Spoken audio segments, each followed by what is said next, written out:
Ladies and gentlemen, I am your gracious, humble host, Rob, aka Robbie Diesel, and I have a tremendously spectacular special guest joining me today. None other than G4 alum and director of the brand new documentary, Attack of the Doc, Mr. Chris Gore. Chris, thank you for joining us today, man. Rob, thanks for having me on the show. And now I feel pressure with that amazing intro. How can I live up to that? Thanks for having me on the show, man. I just, you know, I'm sort of like one foot in of like, I cover movies myself, but also make films as well. So, I just an honor to talk to you. Thank you, man. I appreciate that. And it's also good to always connect with a fellow Michigander. Dude, yes, I grew up like right outside of Detroit, Royal Oak, Michigan, just off Yes. Woodward Avenue. I would take Woodward Avenue all the way downtown. I went to Wayne State University back in the day and love Michigan, love going back to visit family. Oh my God. I could talk on and on. So I live on the West Coast. I live in Pasadena, California. I think I live in Pasadena, California because it reminds me of Michigan. Really? Lots of trees. It's very blue collar, very like it's just working people. And yeah, Pasadena is salt of the earth, working people. And I that's what you can't take the Michigan out of me, is what it is. In fact, I meet a lot of people in the film and TV industry who are from Michigan. We actually call it the Michigan Mafia. Wow. That's the name. You're part of the Michigan Mafia. Then we talk about Fago Oh and my God. the Boblo boat, and the Tigers, and of course the Detroit Lions. God, I love the Lions till today. You But can only tell a true Michigander based on their Coney preference. So how do you take your Conies? oh, I just give me everything, man. Onions, chili, cheese, yellow mustard, boom. Yeah. So I love my Coney dogs. How was the transition from, Michigan? I know you've probably been in Cali for a while now, but what was that transition like? It's obviously, bigger city vibes, busier, I would imagine too. Yeah, I think it's this sort of grounded Midwest values that helped me a lot, because a lot of people on the West Coast, this won't surprise you, are kind of phony. And I have like what I call my Michigan BS detector, where I can just tell if someone is just, not authentic. And that Mhm. helped a lot. I mean, I made a lot of friends here that are, native Californians, but also friends back from the Midwest, Chicago and whatnot. So I think people like that are just kind of attracted to each other. But it did take a while. It took me about 6 months to kind of get used to it. And but I really do love it too, because if you really have a good work ethic, you can succeed well on the West Coast. So but I've always been a DIY guy while I've worked for big companies. I've always I don't think I've ever had just a regular job where I haven't had a side project. Like I started Film Threat in Michigan and then moved it out here, but I can't only have one job. I got to have the passion project and then, the Mick job, the job I do for money. Absolutely. We call that the side hustles. Yeah, the side hustle is just my default setting. That's just how I roll, That's just all like, we know. yeah, yeah, you Yeah. have to. Yeah, and the passion project keeps you sane, because I really truly believe that the secret to happiness in life is purpose. And you can find purpose in family, in being a parent. I'm a parent to two kids, a daughter and a son. And, my purpose is also Film Thread and my other projects. And anytime I've had a project, that's why it's like, people ask me, how are you so optimistic and happy all the time? So I'm working on something I love, like this movie. Right. So And that's what matters the most. And that's a perfect segue, the purpose, right? So I'm curious, when did you decide that you wanted to make this documentary? I'll tell you specifically when I decided to make it. I previously had some sort of like mixed experiences in television. I did work for IFC, Stars, FX, and they were always trying to make me cool. Like, you're gonna wear this from the wardrobe department, and you're gonna look so hip and cool, and let's do your hair like this, and we'll make you look like this like they wanted to put forth like a vision, which wasn't me. I'm a jeans and t-shirt guy, right? Like I'm pretty casual. So when G4 like approached me about being on the show, it was like a way, like I just was able, the first time I was able to be authentically myself on a TV show. And I did the show from 2005 through, the end of 2012, early 2013. I was on the show for like 8 years. And every time I would go somewhere, a film festival or a comic convention, people would recognize me and say, "Hey, G4 TV, whatever happened to G4 TV and Attack of the Show? What happened? Why did it go away?" And I really didn't have a solid answer to it. It wasn't like, I really didn't know why was the network canceled? Why did it go away? So I was at South by Southwest in Austin, Texas in 2017. And someone had asked me yet again, it was like the 10th time I was recognized, and whatever happened to G4 TV. And I thought someone should make a documentary and answer that question. Then I thought, well, that someone should just be me. I'll come up with it. So I came up with the name. It popped into my head, Attack of the Doc. Ooh, Attack of the Doc. I registered the name as a website. I grabbed all the social handles. And then like a year later, I did an unsuccessful Kickstarter campaign. Then whatever lessons I learned from failing, I took into the next one, and we succeeded beyond our expectations. And then that was the seed money to get us going. And then we started shooting in March of 2020. So, oh my gosh, we built a studio. We brought in our first person to interview, Frank Meyer.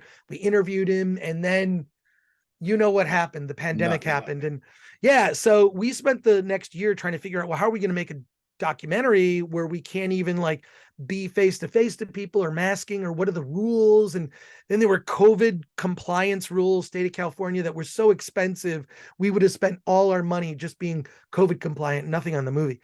So we decided, well, let's approach this documentary differently. We're going to build a library of assets, hundreds of hours cataloging scenes from Attack of the Show. And then we're going to do all of these interviews like we're doing right now over a live stream.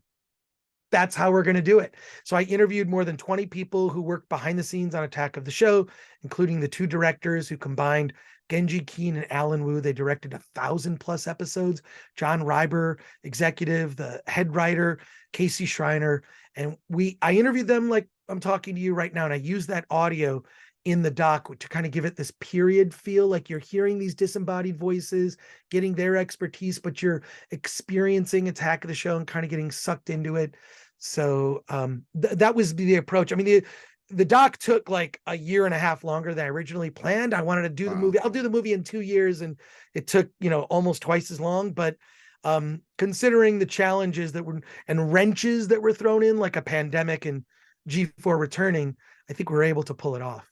Right on. Yeah, it was excellent. I was pretty surprised by like how much emotion it brought back to me. Not like I didn't weep, but like it was G4, and especially Attack of the Show was, a cornerstone of my life growing up. It was the first place where I really saw all the different fandoms that I was into represented.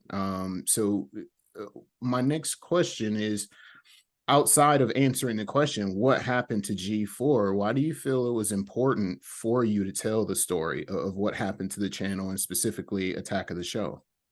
Well, a couple things. It was, you could say, especially if you watch the trailer, that a lot of the comedy on Attack of the Show was dangerous for the time.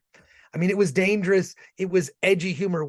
I don't think that any of us thought it was edgy. We were literally trying to make not just the audience at home laugh, but trying to make the people in the studio laugh. I mean, Kevin and Olivia were just master improvisers.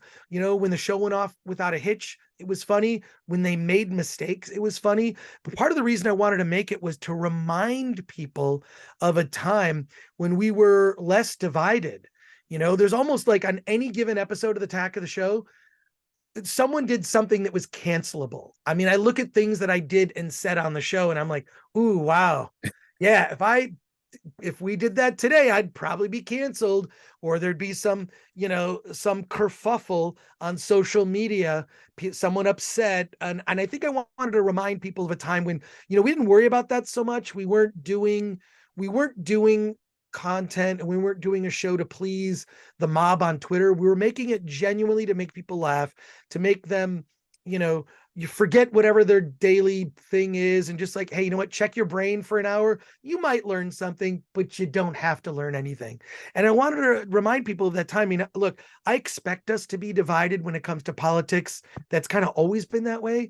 Absolutely. But why are we divided over whether or not you like the latest Marvel movie? I mean, if you loved it, great. If you didn't love it, so what?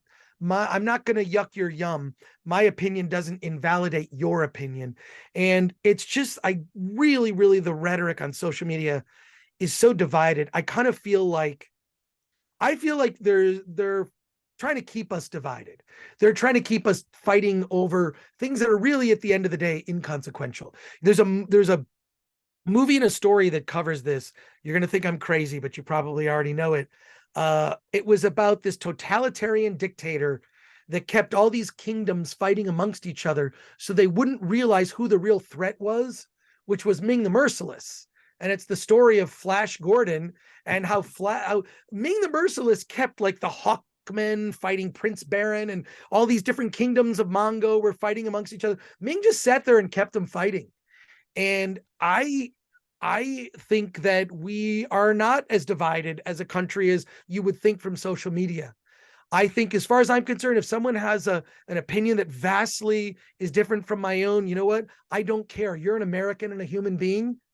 And I want us all to succeed and all to win at the end of the day. And that era, which seems like it's only 20 years ago, but it's recent history. And it's such a different time. Such a different time. And while I think that there are some good things from a progress standpoint that are happening today, there are some unnecessary battles and anger and debates that are not going to help the larger conversation of all of us lifting each other up. And I wanted to remind people of a time when we were just less divided, and when nerd culture wasn't really even divided. We were just like, right. Oh my God, they're rebooting Batman again, and it's really good, and Christian Bale plays Batman, and Heath Ledger's really good as the Joker, and I remember we were just excited about everything. And it was, behind the scenes at G4, you couldn't get people to go home. It was just like there were like impromptu podcasts just like popping up of like conversations about this and that, and it makes me sad when I look at the way people talk to each other online, or things that would divide people, or humor not really being understood as humor. I don't know that it translates well in a tweet. So we live in a time that I think that, I hope we progress past it. I hope that this reminds you. You didn't think you were going to get such a heavy answer, did you? I was expecting it. Oh, good. I was expecting it. And also I wanted to remind people or let people know that, G4 attempted this return for a year. They didn't quite get it together over a year. They didn't have the time to really evolve it. But the way I see it is YouTube is the legacy of G4TV and Attack of the Show. G4 and Attack of the Show inspired people. There's one qualification for being good on YouTube, and that's being authentic. You being authentic to your audience, whatever you're talking about. If you can be an authentic voice that's true to you and your opinion, and people recognize that, you can't fake authenticity. People will be able to smell it. They can. And that's what I think Attack of the Show did. And that legacy, there are thousands of YouTube shows inspired by G4TV and Attack of the Show. I truly believe that. And I don't know that maybe it wasn't necessary for G4 to come back, or if it did, it should have done something different that people on YouTube, there are people who have movie channels, video game channels in the millions. I mean, it's crazy. Right. I love YouTube. I love it. I watch people all across the political spectrum, all across the entertainment spectrum. I personally like to watch opinions that differ from my own, because it's an opportunity for me to learn something. I want to I hated this movie. Oh, this person likes it. Why did they like it? Right. Oh, and I love that. I love, getting insight from people whose experience is different than mine. It's an opportunity to learn. So I wanted, yeah, I know I'm making this movie about this kind of this crazy topic, but it's like, no, I seriously was like, I even wrote like a director's statement and this 25-page outline, and here's what we're trying to do. And it's in there. If you look for it, there are themes underneath the surface, but I also wanted to just make you laugh. So And there you that are. comes across super good in the documentary itself, and that's one of the things that's kind of touched on, you know, towards the end, is, you know, how so much of the comedy and so many of the bits were really edgy, and they probably wouldn't translate as well today as they did back then. Do you think that, you know, Attack of the Show, and especially G4 kind of preceding this hyper opinionized internet era that we lived in, or that we live in today, do you think that it preceding that is what helped directly contribute to its success? I 100%, you nailed it. That's exactly right. And also, what I think the show did is when something went wrong or something was weird, it everyone there had a sense of humor. Everyone, you could not hang on the set of Attack of the Show if you did not have a sense of humor about yourself. If you, I mean, everyone there took the work seriously. Everyone took the work seriously, but no one took themselves seriously at all. And I think that's what made it such a fun place to work, was that. And I think that we've forgotten how to do that. Like, when did people like take themselves so seriously, especially these days with Hollywood celebrities? A lot of them take themselves way too seriously. It's like, come on, you know, we all have to be able to laugh about ourselves. Give me a break. And so I wanted people to just be reminded of that. And look, you can go after you see the doc. It's like, it's a quick 90 minutes. You can go down a rabbit hole on YouTube and rewatch clips of famous bits. I just hope it just reminds people of that time. You know, like I had back when I was doing Attack the Show, I had a Moto. Do you remember the Razor phone? I That was do. my, oh my God, it was the thinnest phone that you could get at the time, and you had to like text with the, like, you know, numeric texting, which was a hassle. Yeah. But I miss it. I kept a bunch of my old phones. I have one of my old Moto Q with the keyboard. Yeah. So there you go. Have you seen the you know, they re-released the Razor as a smartphone? Have you gotten a chance to check it out? I have not seen it. But I got super excited, and I read some article where a bunch of Gen Z kids are now getting these like just flip phones. So when that they go out, they're not looking at their phone; they're actually engaging with each other. And I really believe that the next generation is they can fix things. They, Yeah. you know, I'm a sometimes annoyingly positive person. Because I believe that, you know, we get purpose from, you know, family is purpose, working on projects, side projects and side hustles, that is purpose. And so I've always been kind of annoyingly positive. And I was really excited when I saw that, like, let's stop looking at these black mirrors that we all have, you know, let's actually engage with each other. And so this movie's there's also kind of an insight to that time. You know, it really is like a period piece. Yeah, for sure. And that's another thing that really stood out to me. And I guess I wasn't aware of it back then because it was still happening, but you guys were on the ground level of a lot of things. Like the Twitter board blew Mhm. my mind. Like, wow, that's incredible, because it's like breathing nowadays. You check your Twitter as often as you breathe. And then something like San Diego Comic Con it was popular then, but it's just absolutely massive now. Like, were you guys aware back then that you were creating these special little moments within pop culture and tech culture, or was it just kind of like, oh, this is cool, let's throw it on the show? It was the latter. It's, this is cool, let's put it on the show. It was Rick Damigella is the person who ran that Twitter wall, and it was just like, okay, Twitter's a cool thing. That Attack of the Show would get a lot of engagement, in particular when it was live, because people were just live tweeting the show. That was hilarious. And it was that feedback loop that, you know, we see, you know, whether it's the comments section on YouTube. I mean, there are whole shows that just they cover, here's a comment on Twitter, or Mark Ruffalo liked a tweet, or Mark Hamill commented on this, like whatever. But now that's considered news. It's crazy. But at the time, that was very fresh and new. And I don't think anybody thought this is going to be important. It was like, well, this is new. Let's see if we can make it into something that's funny. But now we take it for granted. Now, whether even if you're not on social media, it affects you in some way. It really Absolutely. does. So you've got to be aware of it and its dangers. I mean, it can ruin people's careers if they're misunderstood and whatnot. I think humor can also not translate to certain people. So you've got to be careful. I'm like, when it comes to Twitter, I use it sparingly. I probably should use it more. I should probably promote my stuff more, but it's a double-edged sword. It's a great thing, and it's also something that we need to learn from and learn how to use it in a more respectful way.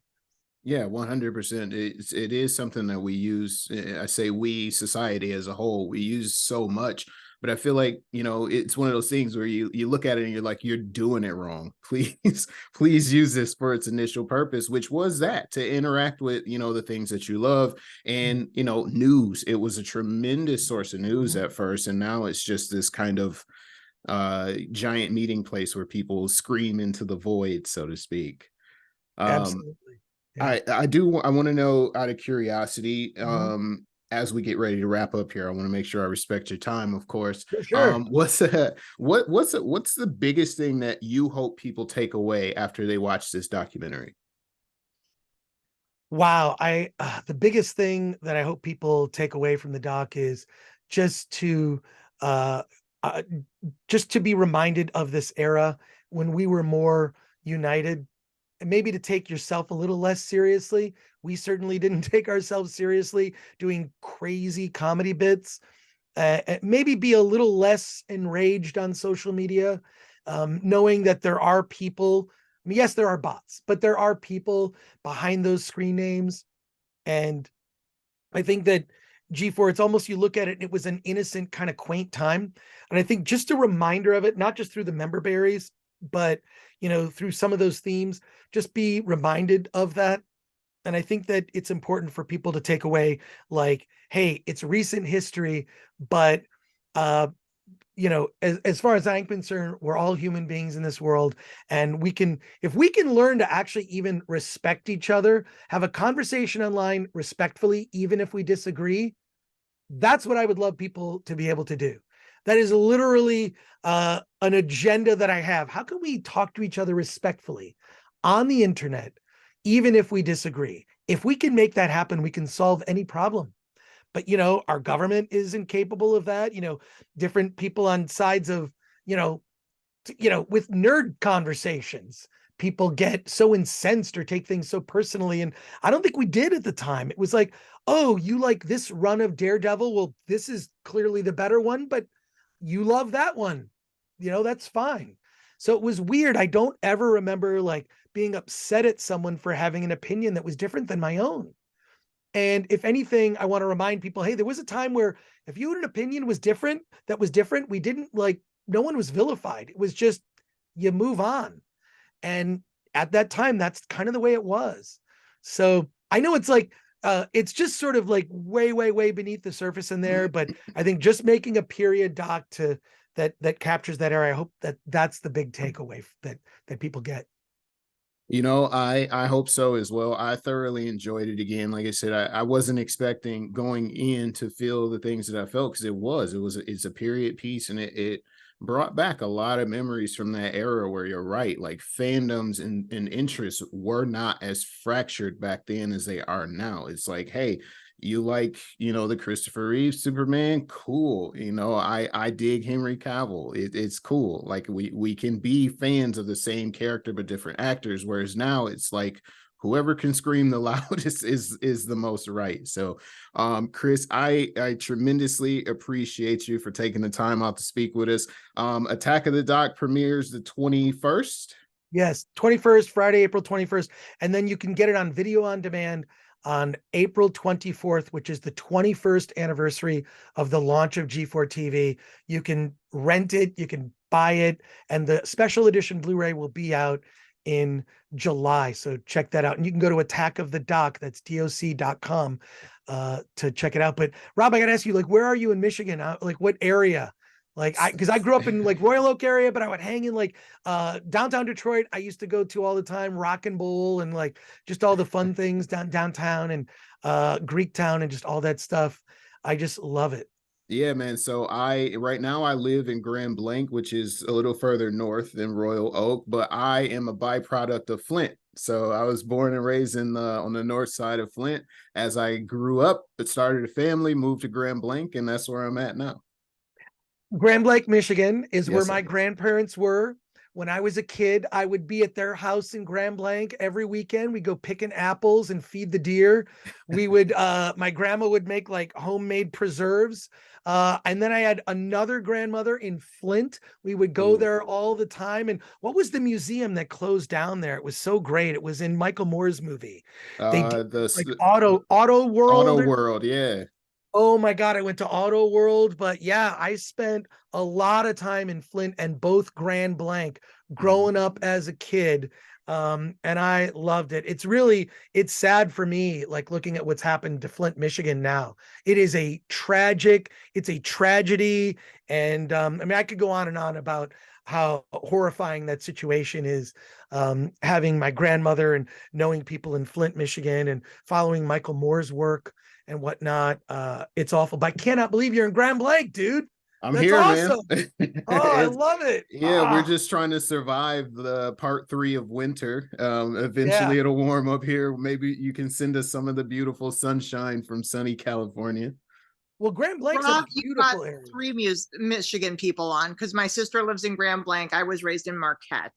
Hey, all right. There you go. But Team Grand Michigan. Blanc, when I would go up there as a kid, we did so much fun stuff. It was a beautiful area. I mean, it wasn't super city, there's like a downtown or whatever. Yeah. But now at the time it was small. It's probably much more developed now. Massive. Oh, mass. Oh, that's great. But it was just God, it was like a vacation every time I went to my grandparents, and we would do a lot of we would go berry picking, where you go and like weigh the baskets, then they'd tell you how much they weighed, and then we would just pick, berries and fruit. And yeah, my grandparents made me and my sister work.